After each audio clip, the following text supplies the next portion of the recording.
ನಮಸ್ಕಾರ. ಇದು GBH63 update channel. ಲೋಕಿಕೆರೆಯ ಕೃಷಿ ಪತ್ತಿನ ಸಹಕಾರಿ ಸಂಘದ ಅಧ್ಯಕ್ಷ ಉಪಾಧ್ಯಕ್ಷರ ಅವಿರೋಧ ಆಯ್ಕೆ. ಅಧ್ಯಕ್ಷರಾಗಿ ಪೂಜಾರ್ ಅಂಜಿನಪ್ಪ, ಉಪಾಧ್ಯಕ್ಷರಾಗಿ ರುದ್ರಪ್ಪ ಅವಿರೋಧವಾಗಿ ಆಯ್ಕೆಯಾಗಿದ್ದಾರೆ. ದಾವಣಗೆರೆ ಜನವರಿ 23. ಲೋಕಿಕೆರೆ ಕೃಷಿ ಪತ್ತಿನ ಸಹಕಾರಿ ಸಂಘದ ಅಧ್ಯಕ್ಷರಾಗಿ ಪೂಜಾರ್ ಅಂಜಿನಪ್ಪ, ಉಪಾಧ್ಯಕ್ಷರಾಗಿ ರುದ್ರಪ್ಪ ಅವಿರೋಧವಾಗಿ ಆಯ್ಕೆಯಾದರು. ಚುನಾವಣೆಯಲ್ಲಿ ಅಂಜಿನಪ್ಪ, ರುದ್ರಪ್ಪ ಮಾತ್ರ ನಾಮಪತ್ರ ಸಲ್ಲಿಸಿದ್ದರು. ಈ ಸಂದರ್ಭದಲ್ಲಿ ಮಾಜಿ ಅಧ್ಯಕ್ಷರು, ನೂತನ ನಿರ್ದೇಶಕರಾದ ರಾಮಸ್ವಾಮಿ, ಪುರಂದರ ಲೋಕಿಕೆರೆ, TB ಮೂರ್ತಿ, ಬೇಕ್ರಿ ಹನುಮಂತಪ್ಪ, BD ಹನುಮಂತಪ್ಪ, ಯಲದಳ್ಳಿ ಸಂತೋಷ್, DH ಶಾರದಮ್ಮ, ಸುಮಿತ್ರಮ್ಮ, ಚುನಾವಣಾಧಿಕಾರಿ ಶ್ರೀಮತಿ ನಿವೇದಿತಾ ಕಾರ್ಯನಿರ್ವಹಿಸಿದರು.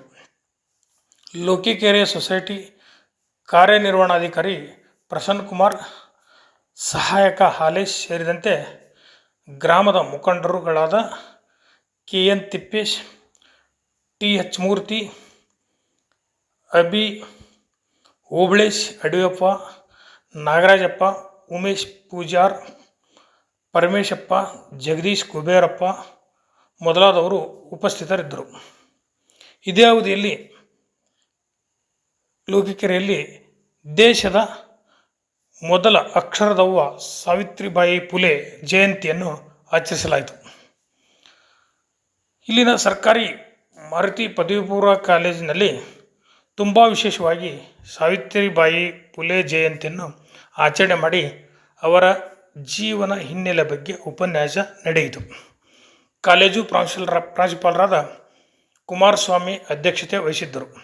ಈ ಸಂದರ್ಭದಲ್ಲಿ ಯುವ ಮುಖಂಡರಾದ ಪರಿಯರ್ ಮಂಜು, ಸಾವಿತ್ರಿಬಾಯಿ ಜಯಂತಿ ಏಕೆ ಆಚರಿಸುತ್ತೀವಿ ಎಂಬುದರ ಬಗ್ಗೆ, ಅವರ ಸೇವೆ ಹಾಗೂ ಶೋಷಿತರ ದಲಿತರಿಗೆ ಅವರ ಮಕ್ಕಳು ಅಕ್ಷರ ಕಲಿಸಿ ಸಮಾಜದಲ್ಲಿ ಅವರು ಎಲ್ಲರಂತೆ ಬಾಳಿ ಬದುಕುವ ಅವರ ದೂರದೃಷ್ಟಿಯ ಬಗ್ಗೆ ಸಂಪೂರ್ಣವಾದ ಮಾಹಿತಿಯನ್ನು ನೀಡಿದರು.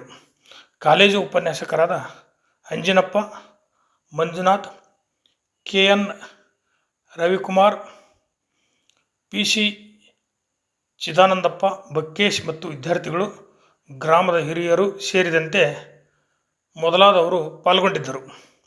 ವರದಿ ಪುರಂದರ ಲೋಕಿಕೆರೆ, ಹಿರಿಯ ಪತ್ರಕರ್ತರು. ನಮಸ್ಕಾರ.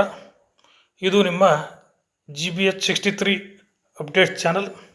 ದಯಮಾಡಿ ಈ ಚಾನಲನ್ನು ಸಬ್ಸ್ಕ್ರೈಬ್ ಮಾಡಿ. ಧನ್ಯವಾದಗಳು.